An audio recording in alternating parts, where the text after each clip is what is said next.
child has drawn a world of her own. See, there are mountains, there is sun and the skies, there are trees, flowers, some houses and roads. Looks like the backside of Mudanali ashram. The hills and the roads and the mount and the sun and the trees, coconut trees. This is what a child dreams of, a world like this. There is no war here, there is no strife, there is no selfishness, greed, there is no pollution, both inside outside. This is the world that every child deserves, isn't it? If that's all we can dream of. So when I saw this, I thought of it. How beautiful. A few days back, we were celebrating Rabindranath Tagore's birthday, and he gave a vision to the world, to at least our country, where the mind is without fear, he said. Where the mind is without fear, where the head is held high, where the knowledge is free, where the world has not been broken down into narrowness, narrow domestic walls. It's not been broken down into fragments because of narrow domestic walls. Selfishness is not there in the world that he imagines. Where the clear stream of reason has not lost its way into the dreary desert sand of dead habit. People are living by mindfulness, they are not living by dead habits. How Vedantic is that? I am just trying to compare with all the Vedantic truth. Where the tireless striving stretches its arms towards perfection. Always perfection, karmasu kaushalam. Everything we want to do it correct, we don't want to do it perfect.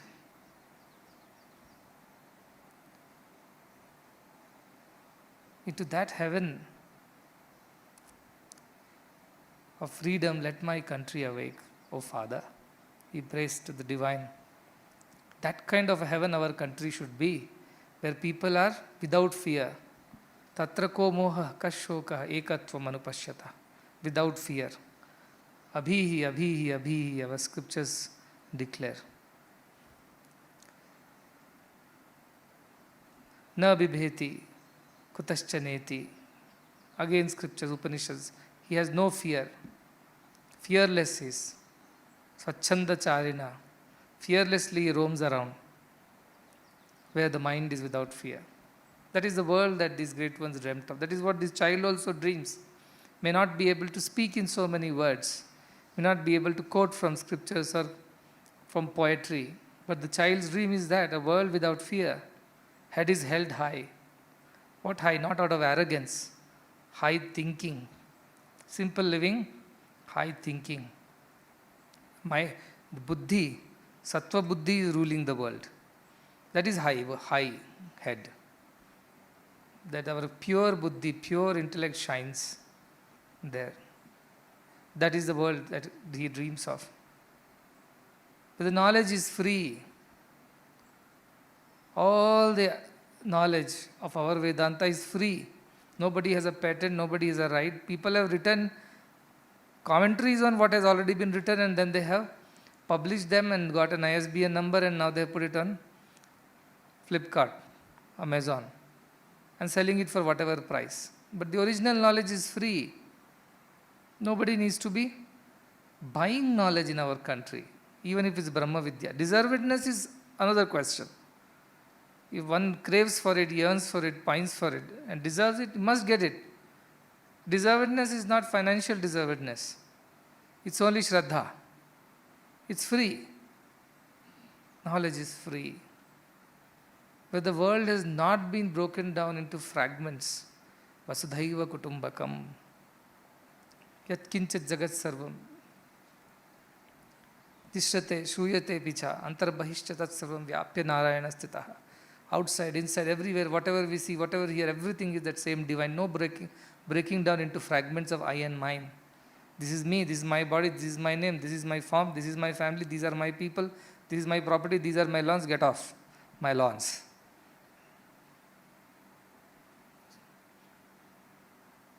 Ishavasyamidam sarvam. All is divine. Sarvam kalvidam Brahma. All are divine. Vasudhaiva Kutumbakam. See the idea of Vedanta there. The clear stream of reason. Tattvavid understands the clarity is there. There is no confusion anymore. No ajnana. Prajnana is ruling the world. Clear stream of reason. Has not lost its way by interpretation, misinterpretation and misunderstanding. The knowledge is clear as always it was. Pure, shining, and has not lost its way. Into what? Into desert sands of dead habit. Dead habit means I am this body, I am this mind, I am this doer, I am born to such person, this is what I am, this is all that I am. Dead habit. From birth we have been told, we have been listening, we have been believing it, but we never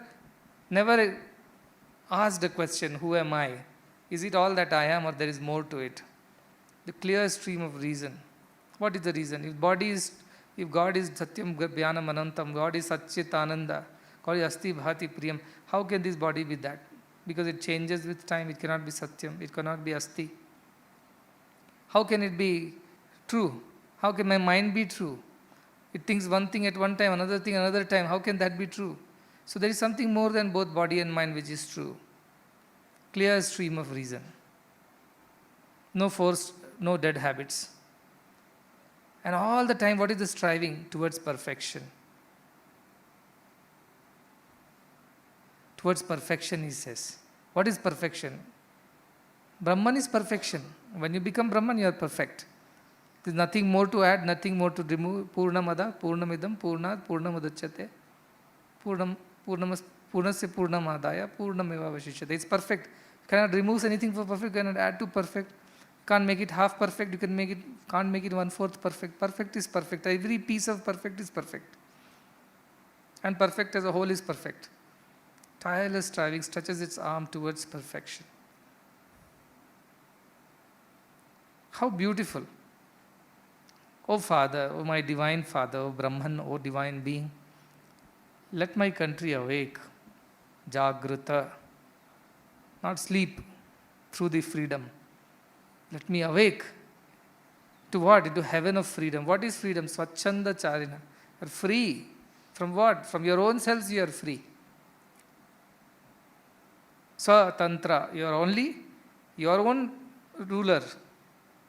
You are your own master. Swatantra. You are not driven by minds and senses and temptations and sense objects and desires. You are driven by pure reason. This takes me to God. It is Shreyo or Preyo? Is it Shreyo? Let's do it. Preyo, avoid. Clear reason. Not habit. Keep doing the same thing because we like doing it. To that heaven of freedom, my Father, let my country awake. Let whole of this country, not just one Mudanalli, not just one Chikbalapur, not just Karnataka, let the whole of the country awaken into that freedom, true freedom. This is not freedom. As you feel like doing, you do. That is not freedom. Being able to control the mind, senses, and then do what is right is freedom. Young people take freedom as, don't tell us what to do, we will do as we please. That is freedom. But that is not freedom. They are slaves. Because they appear to be free, but they are actually slaves. For they are bound by the desires, bound by the temptations, bound by their senses, bound by their mind's vagaries. And they just follow that. They are not really having any freedom. They are actually bound. They are Baddha Jivis, not Buddha Jivis. Freedom is in Buddha. So I saw this painting, this drawing, and immediately my mind went to this poem of Sri Rabindranath Tagore.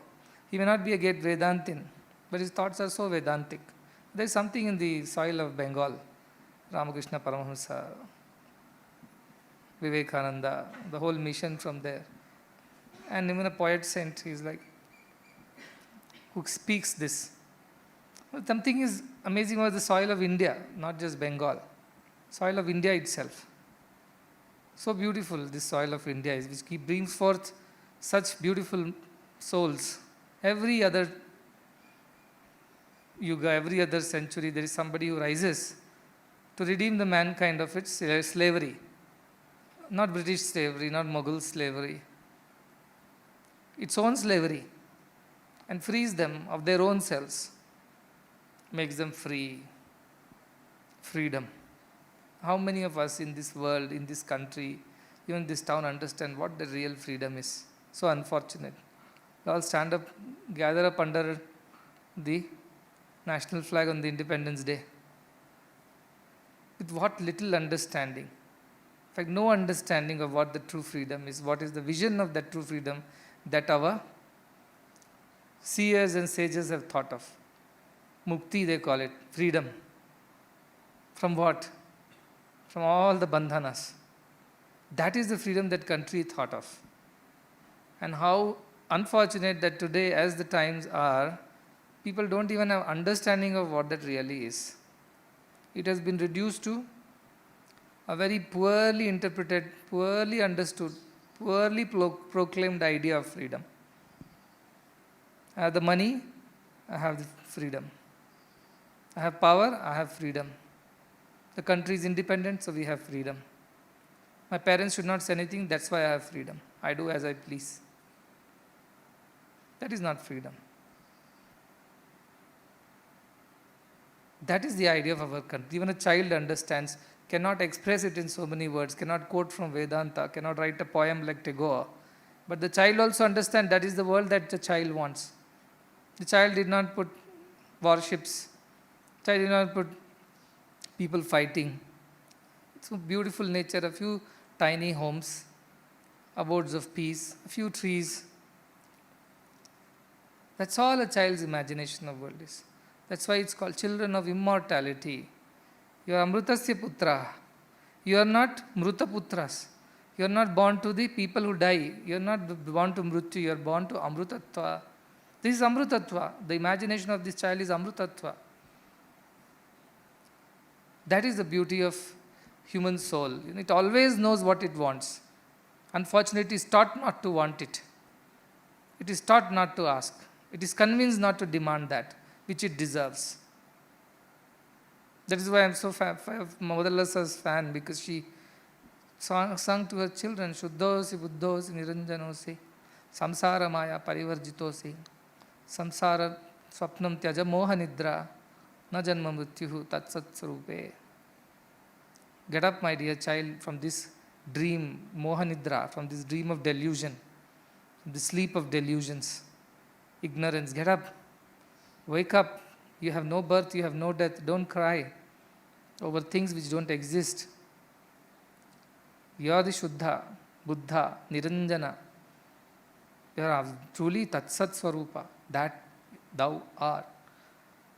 That is the ideal of our Indian thought.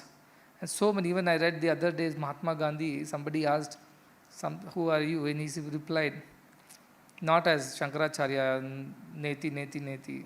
Simple reply. Said, some people think I am a politician, some people think I am a social worker, but I am a simple man in search of God.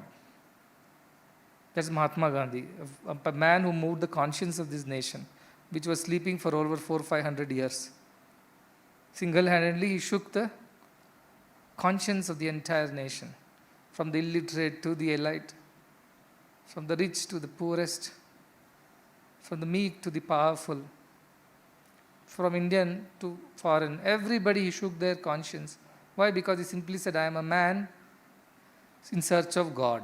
That is his definition of himself. Not a political leader, not a social servant, not a reformer, not a national whatever hero, not the father of the nation. I am a simple man in search of God.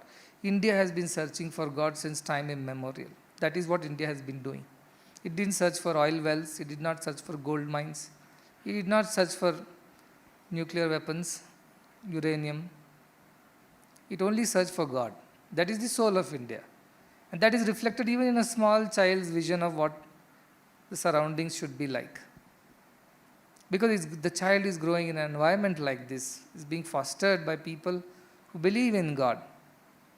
The same child, it was in Bangalore or something, caught up in one pigeonhole of an apartment somewhere on the 20th floor, looking through the window.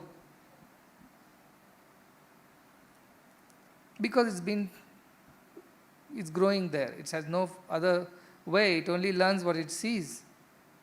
They say when the child is born up to 40 days, it remembers its past. Up to 40. That's why it smiles sometimes. It cries on its own without any reason. Mother is like confused. What happened to this child? Suddenly it smiles in its sleep. And suddenly it starts crying for no reason. Mother will think it's hungry, try to feed, it doesn't want to feed. Because it remembers 40 days, they said, remembers the past of all that it has gone through. So it remembers the good and smiles, it remembers the bad and cries. But after 41 days, as the mind which start overpowering the pure buddhi, and the mother's sound it can recognize, the father's words, the people around, oh how sweet, how beautiful, you are this, you are that, and everybody gives a name and form, and the child becomes Baddha Jivi, from Buddha Jivi. And that is the fate, poor child's fate in the hands of an Ajnani parent. Look at the poor child's fate. What karma that it is born in a family, the mother knows nothing about spirit, father knows nothing about jnana. That is the misfortune of that child. But if the parents are educated, they are jnanis, obviously jnana will go to the children too. Then this vision where the mind is without fear, head is held high, knowledge is free. All these can be fulfilled. It's not a political vision that Rabindranath Tagore gave. It's not even a national social vision. It's a spiritual vision. Because all that he demands from the Father to happen is not possible without spiritual realization. It's only possible when every single being in this country at least is spiritually realized. Only then they can be free. They can be fearless. Their knowledge is free. They're striving for perfection. They're not living by dead habit, forced habits. They're living by clear reason. All this is possible only when every being has realized himself or herself spiritually. Ultimate potential of the human soul is spirituality. Once you have realized that potential, this all vision is possible. All these drawings will find fulfillment. A peaceful world, everybody is satisfied. Tiny homes, no big bungalows and no big apartments, just tiny homes. Contentment, satisfaction with what we have. Nature around, purity, no pollution of thought, word and deed, nor of the environment, no exploitation. Everything is so beautiful. That is the world that every single child born on earth dreams of. But unfortunately is cursed to live in a world that is totally different from the vision of that child. And to make the world what it should be for every single soul that comes to the earth, it's in whose hands? Those who are right now on earth. And the only way it is possible is if we all rise and realize collectively, not in pockets. That's when the whole scenario will change. Every child will realize his or her true potential, the spiritual soul that which it is. And how it is? Asti, bhati, priyam. Asti, it is, bhati, it can be known, priyam. And how is it? Priyam. It's beautiful, it's sweet, it's lovable, adorable. Priyam. But the moment Nama Rupa comes, it covers up all these Asti, Bhati, Priyam. Apriyam. Nasti, people think it doesn't exist, that soul and all doesn't exist. It's only body and mind and death and done. Bhati, it can be known, when what it doesn't exist, how can we be knowing that? Forget it, won't even try that. So people are cursed to live in the illusions of Nama and Rupa and then struggle all life without any joy, without any clarity, and live with the force of dead habits. Cursed life. So that is the idea of spirituality. It's not just a vision for one being, it's a vision for the entire universe. That is the vision of Vedanta. It's not a vision of a country, it's not a vision of a state, it's not a vision of a family or an individual, it's a universal vision. Only upon its realization can world truly find that peace, that harmony, that solidarity, that brotherhood, whatever we talk of. All those nice things that UN puts out in its papers as a vision of the world. All that is possible. Those sustainable development goals there, the Vision 2020, it's already here. I don't know how much we have achieved. 2020 looks like this, by 2022, we don't know. Sustainable Development Goals, SDG. No hunger, no poverty, equal rights for everyone. sustainable environment, no pollution, water for everyone, education for all, health care for everyone, shelter for all, energy for all, kind of vision they have put up. Do you think all that is possible without, without the spiritual realization? Not possible. Not possible. 6 people of the world governs 50% of world's wealth. Where the rest of the world is doomed to fend for themselves. No opportunity, no education, no water, no health, no shelter, no social security, no freedom whatsoever. And yet people, those 6 who rule the world, they are considered the heroes. They are adored, admired, given prizes and praises, and all the media attention goes there. What kind of world are we living in? Is this child's dream ever will get fulfilled if we continue to live the way we are living? That's where Vedanta can make a difference. It can shake up the sleeping souls within all the beings. Luckily, the good part is that there is a soul, not like he prayed the other day. God, save my soul if I have a soul. Oh God, if there is a God, save my soul if there is a soul.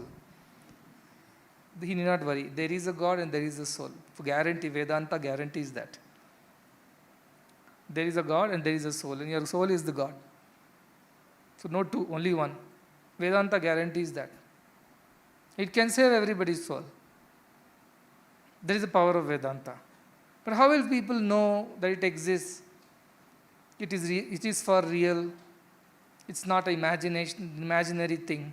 When all of you lived a life of that nature, and people look up to you saying that, how come you are so free? You are so peaceful, you are ever calm. And what do you do when you achieve that? Viveka Chudamani, Shanto, Mahanto, Nivasanti Santo, Vasantavat, Lokahitam Charantaha. What happens to you? You become Shanto, supremely peaceful, nothing disturb you. Mahanto, glorious ones, the great ones. Nivasanti Santo, you are Santa. How? Within yourself, in the society you live, but you are a Santa. Santa means pure-hearted, sage-hearted person. And what does he do? Vasantavat, like this Vasanta Ritu, when it comes, it brings so much of beauty to the nature. Flowers bloom, birds sing, there is greenery everywhere. So much beauty it brings after a cold winter. Vasanta comes. Vasantavat, they come like Vasanta to the world. Who? Shanto, Mahanto, Nivasanti Santo. Those Santa, those Mahan, those Shanta, they live in the world with Nivasanti, they roam around in the world. How? Vasantavat, like the beautiful spring season. They bring that spring to everyone's lives. Charanta, and for their sake they move around. Like the Vasanta moves around to bring flowers and beauty, like that these beings move around out of compassion. They have already, Tirna, they have already redeemed themselves. But now what they do? Tarayanti, they help others also cross over. That is their role. So if we don't have people of that nature, there is no hope for this world. That's possible only if at least few people rise and decide that this is my life's goal and mission. Everything else can wait, everything will happen. Everything else will happen on its own. But if somebody asks me, what is my life's goal? How am I going to be of any service to this humanity? Realize yourself and then help others realize themselves. That is the perfect and the only solution. I've been so convinced about it. Nanya pantha vidyate ayanaya. No other solution to this world. No solution for problems of sustainable development goals. It's all imagination that it can happen. It will never happen. It has never happened so far. In thousands of years, it has not happened that everybody had food, everybody had a shelter, everybody had energy, water, everybody had health and education. When the population was not even a small fraction of what it is today, it has never happened. Yet people were happy. How people were happy is the question. So it's a sustainable development goal should be about how to keep everybody happy in the world, whatever they have, how much ever they have. How will they learn to be happy? By giving money, can you make them happy? Maybe for a few days. Later they'll look this way, that way. Oh, they have more money than us, they'll become unhappy. There's no way you can keep them happy. Yes, basics have to be met. But when the whole world becomes Vedantic, they realize themselves, there is no selfishness. You think 6 people will hold the wealth of half the world's wealth? You think that would be possible? It's not possible. They'll always think, what will I do with this? Let us share with those who don't have, cannot have. So much beauty it will bring to the world. Priyam. If only this Nama-Rupa business we can get rid of. There's so much of beauty, so much of love, compassion, kindness. That will come to the world only if we get rid of this illusion of Nama-Rupa. Tada vidvan Nama-Rupa vimuktaha parat paramupaiti divyam. The man, Vidwan, will give up these illusions of Nama and Rupa. And what will it? Parat Param. He will reach Parat Param, Paramupaiti. He will reach the Parama, Divyam, the divine self. That is the kind of people required in the world today. So the effort of this, what you are putting, 30 days, 25 days, whatever you have, take it more seriously. That it's not just for your own Uddhara. That will happen. Without that, other Uddhara will not happen. You should have your... But along with that, what it can do for the world. One Jnani can transform a whole society. Whoever it might be. So take it seriously more than anything else. Take it quite seriously. Jesus was curing people of their diseases and troubles. What power is that, Swami? No one could heal such things were healed by Jesus. Realizing Brahman, Swami, can we really help people like this? They want to become healers. And with the idea of showing of some power of healing to help people. If it happens, it happens, but that is not the goal for which you should be working.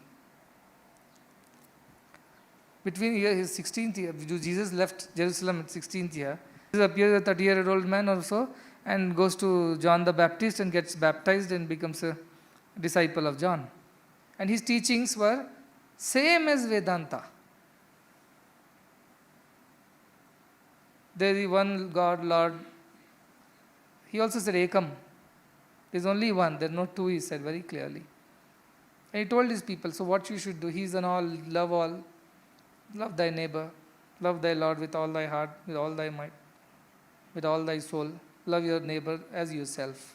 Same things he told, in his way, because he modified it to suit the context and the situation. He said, when somebody was suffering, his compassion could not wait. He could feel the pain of the others because he loved them so much. That love did whatever, he didn't do anything. The love did everything. Because he had such pure love for people. When he couldn't bear seeing them suffer, that love did whatever it is, like all the sages do. It's not just only about Jesus. There are plenty of saints and sages whose compassion, whose love is so. That is what he's saying. About a guru it is said, Ahetuka daya sindhu. Without any reason, he has compassion for you. If you suffer, he has compassion. So, that is natural to the people who have developed spiritual knowledge. But that cannot be, because there are people, for the sake of these siddhis, they practice some austerities. Much of this Raja Yoga is there. So many of them get stuck in that floor. They don't go higher. You go to Patanjali Yoga Sutras, he explains by doing certain kind of meditation, focusing your mind on certain aspects of your existence will give you certain powers. Focusing here will open up the third eye, which will help you to see past, present and future. Focusing of this here will help you enter people something and walk on water and God knows what all. So this morning only I was telling them, some monk quote is there, it says, people say walking on water is a miracle. To me, walking on earth peacefully is a miracle. If you can walk on this earth peacefully, without any fear, head is held high, knowledge is free, that's a miracle at these present times. But these Raja Yogis, people, what they do, they get into this nonsense.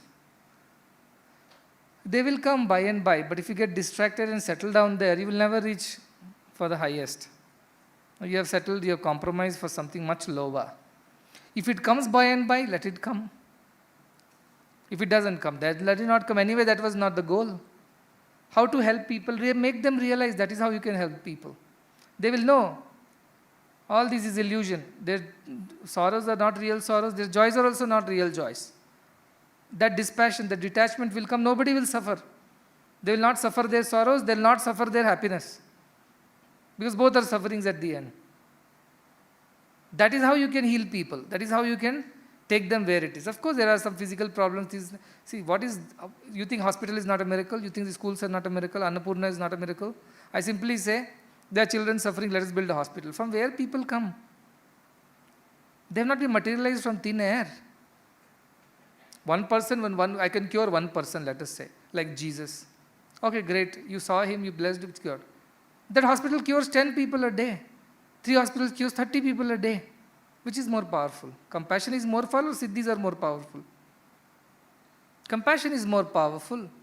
With Siddhi, I have to sit face to face and do something. With compassion, I am sitting here, healing is happening everywhere.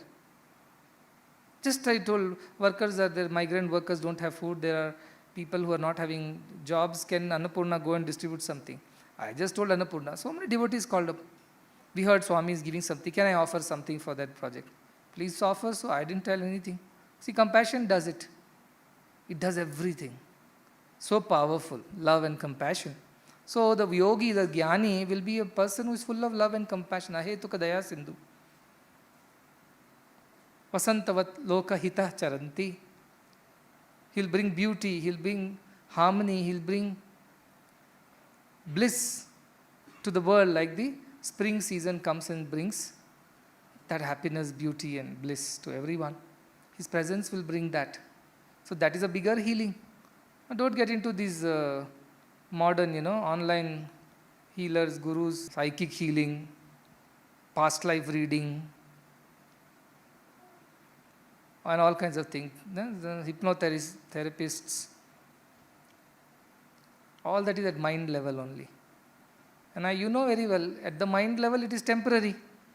It will grow back. At the soul level, when you realize oneness with Brahman, only everything disappears. All the karma bijas get roasted in the fire of jnana and they become impotent. They will not grow anymore. Even if they are there, they don't affect you.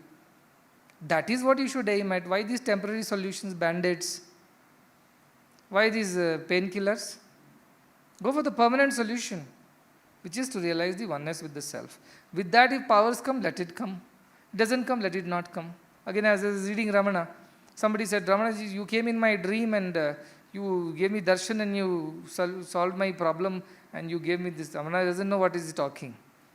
He shows like this. He does. I don't do anything. He does. See the clarity. Otherwise, what will happen?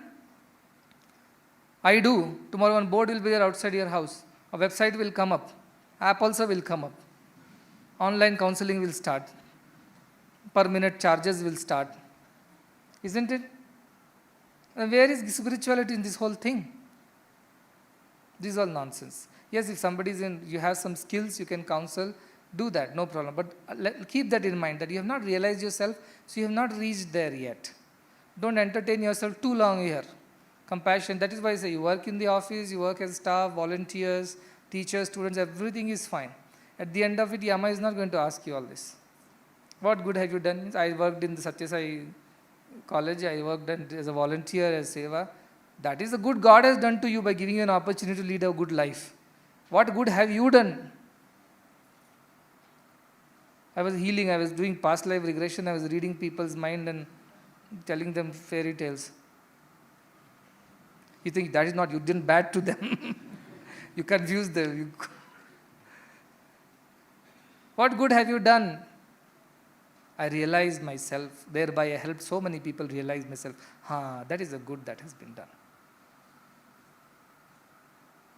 That is the good you have done. Come, I will note down saying, you are free. I am not going to torture you. You are free to go Swachanda. Wherever you want, you go. You want to go Brahmalaka, your choice. You want to go back to earth and help more people, your choice. You want to merge in Brahman, your choice. I have no say over that. Look at the beauty of that end. Vedanta Vijnana Sunishchitartha, once you confirmly know, Sunishchitaha, you for sure you know Vedanta Vijnana.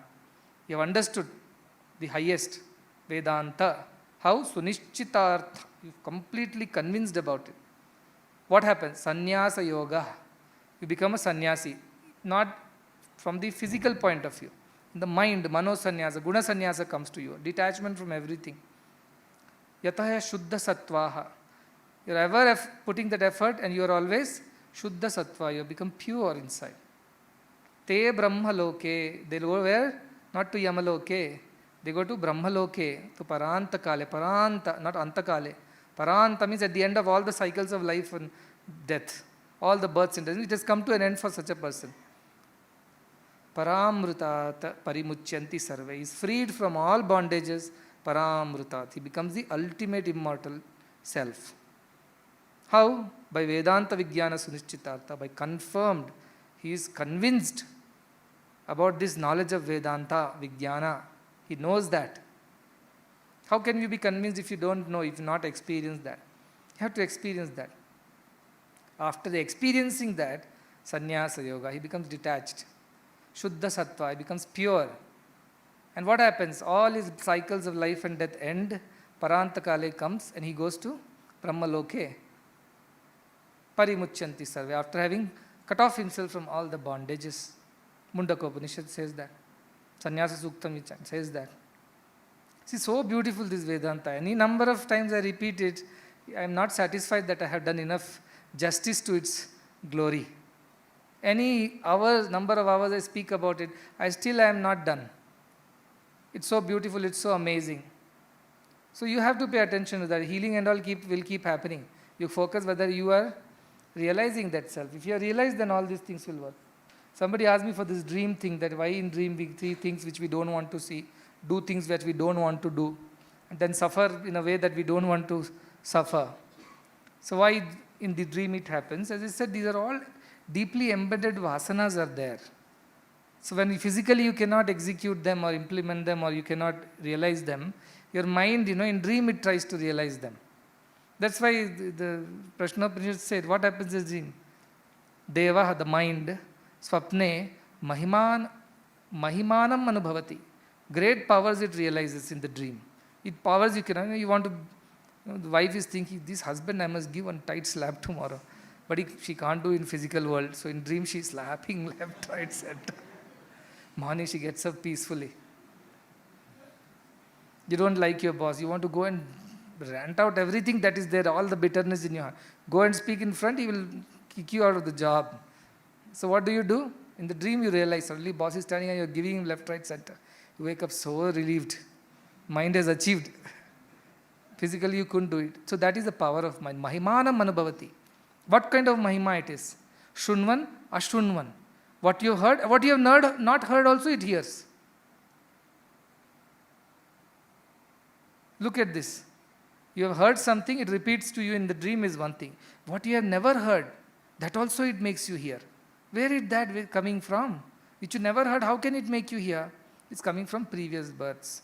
Because mind has been there ever since Jivatma came into existence. The moment we split from Paramatma, he gave us a troublesome mind. Take this. And since then the mind has been with us. It means so many yonis we have changed, so many births we have crossed, so many things have happened. Bodies have changed, mind has stayed with us. And every time it collects more and more and more and more with it. And becomes the baggage, like a snowball effect. Starts with a small stone and becomes a huge ball. Over a period it has collected so many vasanas, samskaras, ashas, ichhas, and it has become so big and so powerful. So you may not remember something, it may look totally out of context. But in dreams you will see things, experience things, do things, see people, see places. All these are coming from your past.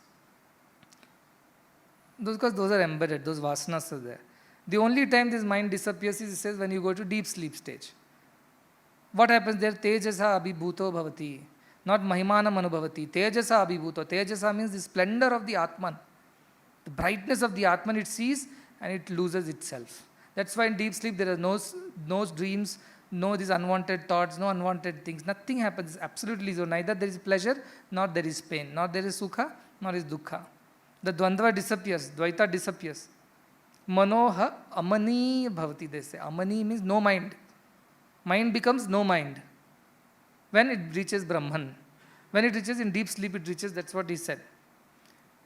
But the moment we wake up, we are cursed to deal with this mind again. Which is there, very, very ancient it is. Therefore, all these dreams that you experience are from your either Purvajana Vasanas or some hidden desires in your head, mind which have not been fulfilled. It fulfills itself in the dream state. The only way to get rid of this is the mind should completely merge in the Brahman. That happens in deep sleep stage as a natural phenomena, and the explanation to this is like the birds go back to their nests in the evening. Vayamsi vaso vriksham sampratishtante. How the birds go back to their nests at the end of the day, like that his mind goes back to Brahman in deep sleep. But wakes up, again birds are chattering and chirping and making sound. They're no more peaceful. Night, no bird chirps. Morning, look at the noise. Same thing mind does. It wakes up and then it starts doing its old tricks again. So how to get rid of it? You purify it, get rid of all the desires and vasanas which you are working on, I'm sure. And then what you do, keep realizing, push it closer to Brahman. Every time think of Brahman, Aham Brahmasmi, Aham Brahmasmi. The mind is getting trained now. So far what mind was trained to be? Aham, so and so. That is what mind was trained. Now what you are doing to mind, you are training it to think that it is Brahman, not other than Brahman. So what happens? Somebody asked me, this is the buddhi which is doing this or mind it is doing that? See, mind is a combination of buddhi, ahankara, chitta and manas. Manas itself is like a pot has a water, and also a pot has several items. And the pot itself is there, an item.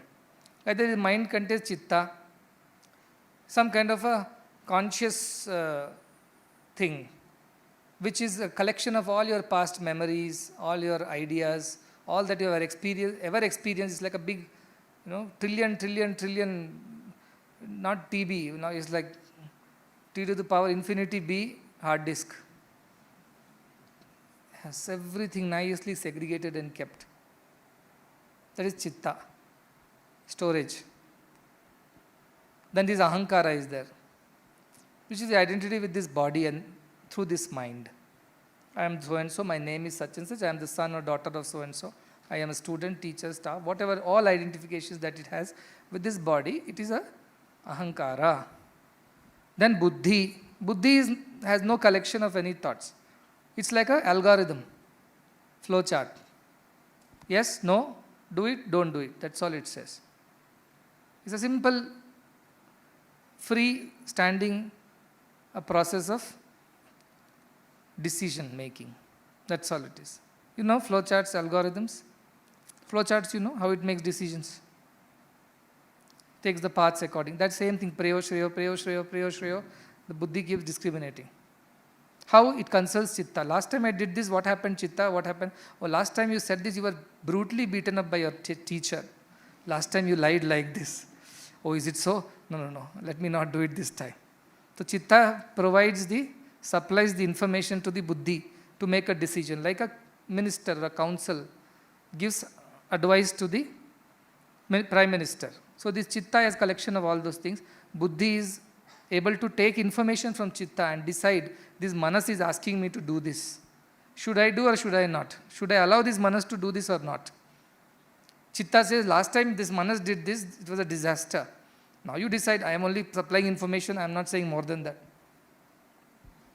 Then buddhi goes and tells manas, hey manas, you don't remember, but last time when you did this, you got into a big trouble.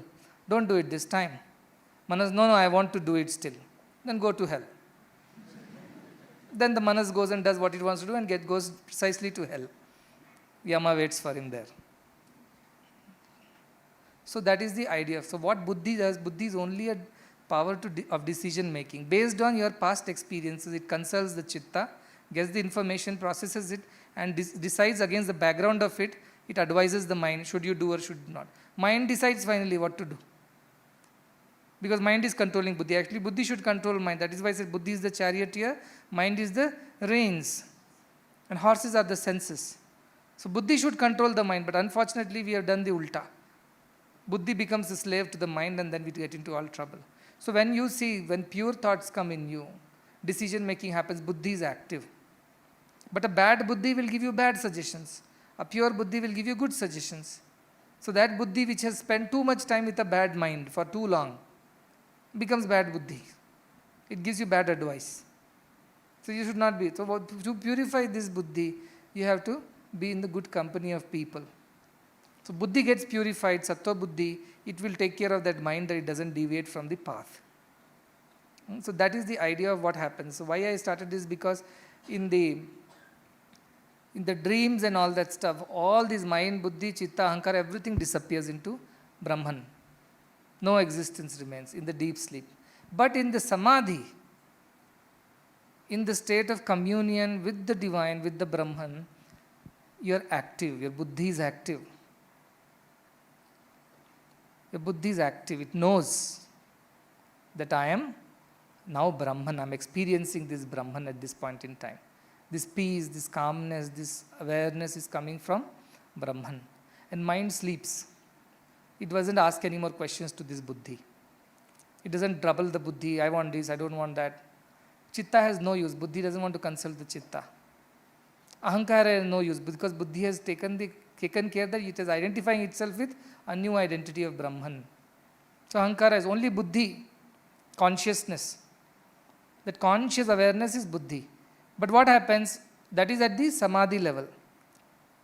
When you are aware, that is not nirvikalpa, savikalpa samadhi, which is what I am teaching you. I don't want to tell these words, you'll get scared. But what I am teaching you is basically savikalpa samadhi. How with your own decision, with your own effort, you can attain that state. Not by fluke, as they say, not by chance. By perfect control on yourself, you should be able to do that. So that you are learning. So what happens? You sharpen your buddhi. Buddhi yoga is we are doing, telling buddhi to discriminate and tell the mind, quiet, don't trouble me more. And then buddhi should decide what we are telling, aham brahmasmi.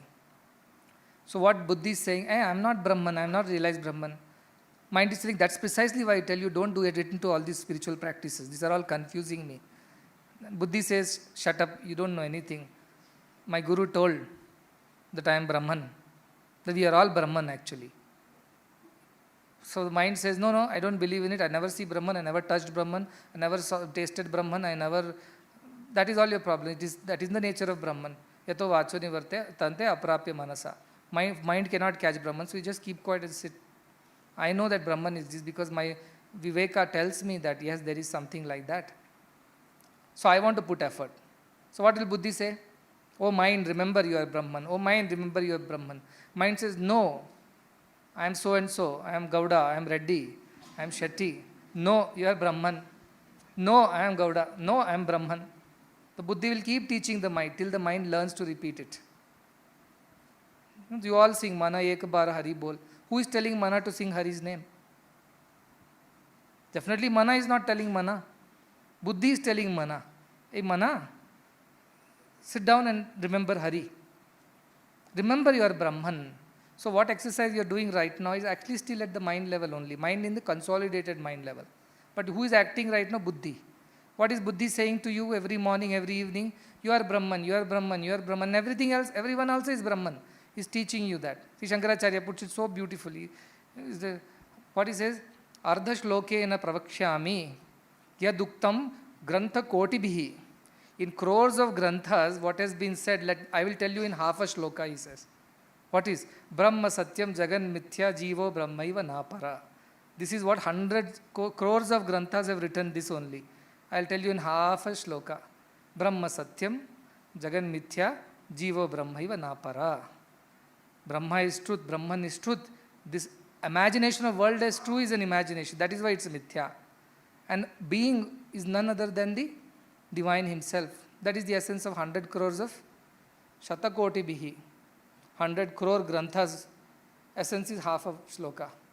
Brahma Satya. That is what I am telling you. Brahma, that is the truth, that is the truth.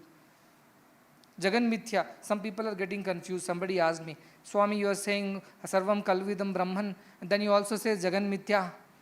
So what is the connection between the two? So I told them. See, there are various, now I don't want to get into Vedantic, but there is Paribhashika, Paramarthika, Vyavaharika, different types of jnanas are there. Let us keep the Sanskrit aside. Simple logic. You look at it as a reflection in the mirror. Now you have an apple here and you have reflection of the apple in the mirror. Now where did this reflection come from? From the apple, the object. Without object, the reflection won't be there. But can you eat the reflection? You cannot. That's why it's mithya. Because you cannot eat it and experience it. But where did it come from? It is reflecting the Brahman alone. Therefore, it is Satyam also. In what way Satyam? That it is Brahman only. It's a reflection on Brahman. But we cannot eat the reflection. Therefore, we have to go back to the Brahma Satyam. So, Jagan Mithya is only to the extent of this reflection only, which cannot be eaten, cannot be enjoyed. However, this also is Brahman because this reflection is born out of the object. It's the object's reflection. So, it is a piece and part and parcel of that Brahman because it's the reflection of it to that extent. Your photo is you only, isn't it? Your reflection in the mirror is you. You don't call it somebody else. So that reflection came because you came. Likewise, because Brahman is there, therefore the reflection has come in the mirror. But can you eat the reflection apple? No. Therefore it is mithya. That much logic, if you understand, it's enough. So all the world that exists around you, your husband, wife, children, parents, staff, teachers, what are all these? They're all reflections of Brahman. So can you experience Ananda by them? No, they're all reflections. If you try to catch the reflection, like our dog is there. If he goes in front of the mirror, he'll try to catch himself in the mirror. Or a small child who doesn't know the reflection, concept of reflection. Put him inside, in front of the mirror, what it does? It tries to grab the reflection. Because ajnana. And what happens? Dukkha. Ajnana, I gave you the whole 7 steps, right? Let's revise. Ajnana, then avarana, then vikchepa, then paroksha jnana, then pratyaksha anubhava, then dukkha nivritti, then ananda prapti. So what is happening? In the reflection, you are seeing the apple and you want to eat the apple very badly. And you are fighting with your mother, father, give me that apple, give me the apple. Father is saying, turn the other way, apple is on the table, not inside the mirror. No, I saw it in the mirror. I want the apple. Dukkha. Ajnana has led to dukkha. I can get joy out of this family and relationships and all this. Yes, you can get some pleasures of watching the apple. Eating the apple, ananda prapti, not possible. Pleasure of watching the apple is good. But the true joy of eating the apple doesn't exist there. That's why it's mithya. So my parents are not Brahman, they are Brahman, they are reflections of Brahman in your own mind. To you, when you become the center of the logic is you, then they are reflections of the Brahman. When they are the center of the logic, they are Brahman and you are the reflection. So for everybody, you have to apply this logic individually. When I think I am Brahman, everything else is reflection of that same Brahman. When they think they are Brahman, I am the reflection too for them. This logic you have to apply, and that's how you develop the distancing, social distancing. No, you distance yourself from yourself. I am Brahman, this is the body of reflection of the Brahman. This body looks like an enjoyable thing, pleasurable thing, good to see, good to talk, but you cannot actually, the real joy is not here. The real joy is in eating the apple which is behind me, because I am seeing the reflection. The apple is somewhere behind. But the beauty of Vedanta is that even though it declares it to be a reflection, the Dakshinamurti Stotram, again Shankaracharya. I don't know what we would have done if Shankaracharya was not there. Vishwam Darpanam Drishyamana Nagari Tulya Nijantargatam. Vishwam, the whole thing that you see. What is this? Darpanam Drishyamana. In the mirror, Drishyamana, seen what? Nagari, like the whole city is there in a small mirror. Go and stand in Chikbalapur square and put a mirror. Whole Chikbalapur is reflecting in that mirror. Sometimes these mirrors are there when you turn your car, they have put all these mirrors, these convex mirrors. The whole Anandam, whole hill, Nandi hill is reflecting in that. That's all is the world. But that is not, you want to go to Nandi hill, you can't get inside the mirror. You have to go back to the Nandi hill which is behind. So Vishwam, Darpanam Drishyamana Nagari Tulya. It's only equivalent to a city reflecting in a mirror. Where is the mirror? Nijantargatam. It's in you. Your mind is the reflection. Mana Darpana Kehlai. Mind is the mirror in which everything is reflecting. Mind gets absorbed in Brahman, no reflection, nothing left. What is left? In deep sleep stage, mind goes into Brahman. Where is the reflection? No reflection at all. Because the mirror only is not there. So reflection is not there. That is the idea of Vedanta. Know everything as Brahman, but also know that outside you it's all reflections. You can see it, you can look at it, but you cannot enjoy it. You cannot eat it. So that is the problem of this illusion, Maya. That which is not, it appears to be, it's there. We heard that 18th elephant. That is Maya. It makes all sense. Oh, why did this world is like that? Why people are happy and sad? Why people are sometimes like this, sometimes like that? Perfect logic, because of Maya. Because of Maya, all this is like that. Oh, that explains. That explains. That constant, we put in the equation, which balances the equation. It doesn't exist, but we put. Like that, this is that particular thing which balances the equation, makes us understand the nature of the world, but it by itself, it doesn't have any existence. So, Vishwam Darpanam Drishyamana. Next time you see each other, think that they're all reflections of Brahman, that's all. But if I really want to find joy or find the true Ananda in this relationship, I have to go back to the source, which is Brahman. As long as I see the Rupa and Nama, I am going to be sorrowful only. One day my son will listen to what I say, I am happy. The other say he disobeys, I am unhappy. You go through this sorrow and pleasure all throughout. The only way is you detach yourself, distance yourself and see everything as the reflection of Brahman. So it is true, Jagat Mithya, yes it is true. Sarvam Khalavidam Brahman, yes it is true. Both are true. But the perspective, the understanding, the context should be right. Both are true. Perspective should be right. That, as I said, how much ever I explained to you, unless you have experienced it, it is not going to make much sense to you. You are intellectually understanding, there is logic behind everything. You understand all that stuff. When you say, I can't see Brahman, I said that is how it's supposed to be. Very first mention of Brahman is that, na medayana bahuna shrutena. It cannot be understood by the intellect nor by listening about it. Yato vacho nivartate cannot be described in words. Aprapya manasasa cannot be understood by mind. So straight away our Vedantis said, the moment you get a doubt that when I don't see something, how do I know it exists? Know that it exists because it cannot be seen. That is why it exists. That is the nature of Brahman, they said. Okay, I believe scripture, somehow I have some Shraddha. I'll believe, let me go forward from here and try it out. Now you are trying it out. So there will be bouts of peace, serenity, which is that peace that passeth understanding, they say. That peace you will experience in these meditations, some fleeting moments of those peace and calmness, which you would not have experienced the other times. Somebody wrote a letter and didn't write the name, but some boy said that he was coming to Premadip, and as he was walking, he just thought about this whole concept of Brahma and Jagat. And suddenly a deep sense of peace, kind of overpowered him, and he felt like a free bird in the sky for a few moments, fleeting moments. And then he came back to the regular senses, and then he tried very hard to get back that same feeling. It didn't come again. It was like the window, the curtain parted little, you saw the face and closed again. But you fell in love. What a beautiful face. I was telling about the story of Alauddin Khilji and Padmavati. In Padmavati's face he wanted to see desperately. She was so beautiful, it seems. And he said, if you don't show me her face, I will attack the kingdom. Then Padmavati, being Rajput lady, she said, I cannot show my face to anybody else other than husband. But at the same time, she was also the queen, and to protect the kingdom, she is the Mata for the kingdom. So she said, Alauddin is too powerful. If I show my face and that averts this disaster of a war, I don't mind. But I will not show my face direct. I will show it in the mirror, she says. So a big mirror is arranged. She is in her chambers. From her balcony, she comes out. Alauddin is down somewhere, and the face is reflected in the mirror. And Alauddin falls for her. He says that this lady I cannot miss. She is too very beautiful.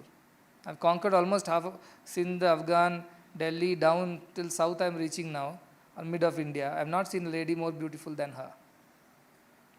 So reflection itself, he went mad. Had he seen the real lady, then and there he would have killed people. A negative story, but a positive moral. What? If Brahman's reflection is so beautiful in every flower, in every leaf, in the mountains, in the rivers, the imagination of the child and its painting. This Brahman is reflecting everywhere. His reflection is so beautiful. How the original should be. For a moment you think like Alauddin Khilji. If Padmavati's reflection is so beautiful, what would be the real Padmavati be like? I can only see reflection. I can't touch the reflection. I cannot enjoy the reflection. If I really get married to Padmavati, what will happen to me? That is the thought that drove him to fight a war. You see the reflection everywhere. Oh, this Brahman, I see the reflection, but I don't experience that Brahman because these are all reflections only. But reflections are so beautiful. What must be the beauty of that Brahman, Sundaram? What must be that Sundaram? That should drive you crazy. I must see. This is what Vishnu did to our Annamaya Charya. Happily having good life with two of his cousins, he was planning to marry them. And he's supposed to be incarnation of the Vishnu's sword, Nandaka, a dagger or sword of Vishnu. And he is born to sing Vishnu's glory. And he comes down and forgets everything and is happily roaming around with two of his girlfriends, their cousins. And they all know that he's going to get married to both. That time Vishnu comes, appears. Padmavati says, look at your student, what is he doing down there? He's forgotten you, forgotten the work for which he came, and loafing around, fooling around. Do something, otherwise you'll lose him. The Vishnu says, our time has come to teach him a lesson. And he takes an avatar, comes down as a Brahman. And he tells him, what is this you're falling for these two earthly beauties? I know some celestial beauty far, far more beautiful than these. He said, impossible. It's not possible that any other ladies are more, or any other thing in this earth is more beautiful than these two girls whom I love. He said, no, there is a beauty much beyond this. Passeth understanding. You cannot explain, I cannot explain. If there is one beauty like that, I'll become brahmachari, he said. I become a sannyasi. If it is not there, you have to become a grahastha, he told to Vishnu. What grahastha, what sannyasi, what brahmachari for Vishnu. Anyway, he laughs at his foolishness and said, come with me. And takes him to a temple where he has the vision of Lord Vishnu, this Annamaya. Seeing that, he's lost himself. Tejasa abhibhuto, the mind is lost in that vision of Brahman. Now these earthly beauties look nothing to him, for he has seen the divine beauty. So far he was busy with the reflections and happy with them. Now he gets the original. He's so excited, he's so lost. Comes back home like a madman. Cannot eat, cannot sleep. That one thought of that beloved, that Lord he saw, occupies all his being. Parents say something's gone wrong with this fellow. He cannot understand what is going on. And one day he goes to pick firewood, and from there he climbs up the Tirumala hill, following the devotees who are going for a darshan. They say there is a Venkataramana Swami on the hill. We are all going there. Oh, is it? I also will go there. And he just walks behind them and settles down there in the mandir. Then parents and these two girls are searching. After a long time they find, and then they get him, and then afterwards, of course, they also become great devotees. They also attain moksha prapti. But thing is that the celestial beauty, the divine beauty of the Lord is so much more than these earthly beauties. If you fall for these things, you have to pity yourself. For there is much, much bigger reward waiting at the end of this sadhana. A beauty like none other, a joy like none other, an experience like none other. That should motivate us. And why it is a guarantee? Because scriptures say so. Because people have experienced it so. And you have a paroksha pramana for it. Somebody, a guru has come by and telling, it is, astiti, astiti, astiti. I have seen it, I have experienced it. It is there. Don't be deluded. Don't fool yourself with smaller things. And if you don't believe any of these things, just look at the nature around, which is reflection of Brahman. What perfection, what precision, what beauty. If this is not beauty, when a child also can understand that beauty, then you can imagine the creator of that beauty will be how beautiful. And that experience is what one must crave for. That Ananda Anubhuti, that Brahma Anubhuti. Then it comes Pratyaksha Jnanam. It will become Pratyaksha Anubhuti. You have directly seen and experienced it. Even if you have seen like Alauddin Khilji, just a glimpse of that Brahman, that will redeem you. He will not come back to these earthly cravings. They will subside. No, all the time meditating on the Brahman. You will subside. All these will subside. So somebody asked me, Bhakti and Saguna, Nirguna, how does it work now? Because you're getting confused. Should we worship Swami as the form Krishna, Rama, or now we should only meditate on the Brahman. I told Swami also is reflection of Brahman only, no? What is Swami? In a form and a name. The moment these 5 things are there, the 2 Rupa Nama comes, what happens? They cover up the actual. But Rupa Nama is required because otherwise we don't appreciate anything in the world full of Dvaita. Because Dvaita Bhava is there till Manas is there. So it also takes the form. That's why I corrected couple of people. When they said Swami is God, Swami is God. And what they do, they're hyper excited devotees. They'll go and pressurize everybody to believe Swami is God. Oh, Satya Sai Baba God, Satya Sai Baba God, Satya Sai Baba God. They'll pester people. I told them, no, you're just doing it wrong. God is Swami, God is Swami, God is Swami, tell this. God was, is, will be. Swami will come and go. God is Swami. Get your concept right. You're putting the cart before the horse. Get it right. God is Swami. That Brahman only is Swami. When you say Parabrahma Avatari, Paripurna Brahman, what do you mean? Brahman came first or Swami came first in the form and name? But our attachment to the name and form, is that not an illusion? Is it not ajnana? It is. It helped you. How? Like a reflection helps you to crave for the original. Like that, a Swami's name, form, behavior, interactions has helped you to develop some love for this concept of divinity. But what did Swami say all the time? Did he not say, realize yourself, realize yourself? How many discourses? Did he not say, you are God, I am God, so are you, I know you don't. No God, become God. How many discourses from the beginning till the end? But conveniently we kept all that aside. And what did we kept on proclaiming? Swami is God. Or that Guru is not God. Those Gurus are not God. They are not God. Look at the ajnana. Somebody came and told, nobody can give a lecture like you. You are the best. I went to another satsang. That concept was not clear. I told, I'm so sad that I have a disciple like you, who talks like this, who compares like this. I'm so sad. You learned nothing because I might be a great speaker or whatever you say, but I don't think you're a great disciple. If still your buddhi is like this, to compare and contrast me with others, it means you have learned nothing near me. That is what happened. Swami is God, Swami is God. Open a center, open a samiti, make a big hangama out of it, fight with your neighbors, relatives, cousins, uncles. Swami is God, you believe Swami is God. Otherwise, I am no more yours. Look at the foolishness of people. Okay, it would have built up a huge organization in the name of Swami is God. But did it make you God at the end of it? It's an instrument to reach God. You can't be sitting in the car forever, isn't it? You have to get off when your destination comes. The problem is that most of the people sat off in the car and never got out. They said car, car, car. They didn't think the destination. Swami said what? I'm here to help you realize your divinity. That's all the purpose is. That is what I have come to give you. But I don't give you because you keep asking all kinds of things. So I wait for you to not ask anything so that I can give you what I want to give you. Today I am giving that what I want to give you. So get your concept right. Brahman was, is, will be. All forms and names are illusions, mithya. They are reflections, mere reflections. Even avatar is a reflection. Krishna is a reflection. That is what I was telling the boys. Even Krishna movement ISKCON started, bhakti basis. What did they call it? Krishna consciousness they called it. Isn't it? Krishna consciousness. I mean, they're saying Krishna is, but more importantly, you understand Krishna is the consciousness. That you have to experience. Even the bhakti, this Guruji, he's called Bhakti Vedanta. He's not called Bhakta Shiromani, Bhakta Shikhamani, nothing. He's called Bhakti Vedanta Srila Prabhupada, his name is.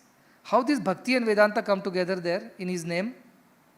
Because he was very clear. Vedanta is the ultimate goal, but I have to teach them through Bhakti Marga. That's what they taught them. Same thing you are doing. Through Bhakti you should attain Jnana.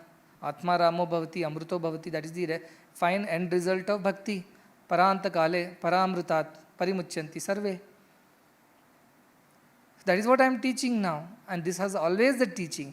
It's just that the emphasis is more because everything else will fail. If you control your mind temporarily because of some, you were a Sevadal for 15 days in Puttaparthi, those were the purest 15 days of your life. Once you came back to your town, all purity disappeared. So how it has helped you, tell me? Once you live in the ashram, in the precincts of this, seva and sadhana thing, everything is fine. After 6 months, what guarantees that you will still remain stable? For that reason, know yourself. For that reason, if you know that, you will not come back and crave for the lower things of the world. Parimuchyanti sarve, you will get rid of everything. A kind of sannyasa, vairagya, dispassion will develop. It doesn't mean that you will not enjoy your food. If you eat good food, you will enjoy it. You will say, it's done well, somebody has cooked it quite well, I am very happy. The food is good, tasty. My senses are happy, mind is happy. It is nourishing also. It's not too rajasic. It's good. It is needed for my body. Somebody has done it, I am grateful for that. But beyond that, can I have 2 more? Can I have 2 more? You cannot keep eating. So that way you will be developing some checks and balances in your lives. Thus far, not further. That Atman will give you that strength. That is why you should struggle. If you struggle now, you will enjoy a whole of your life. It's like making an early investment in life. Make a good investment in the beginning, whole life you can reap the benefits. You spend away all the money now, then whole life you have to slog and earn. Feed every day. Fend every day for yourself. But today you have money, you save them, invest it well, lifelong it will give you dividends. So that is this knowledge of Brahman, and therefore you should put efforts towards it. And once you know that, you become that. Once you become that, you can help so many more people. Everywhere we cannot go and talk. But you, like the seeds, can be carried by the winds to far distant places and get established somewhere and teach them that same jnana, same Vedanta.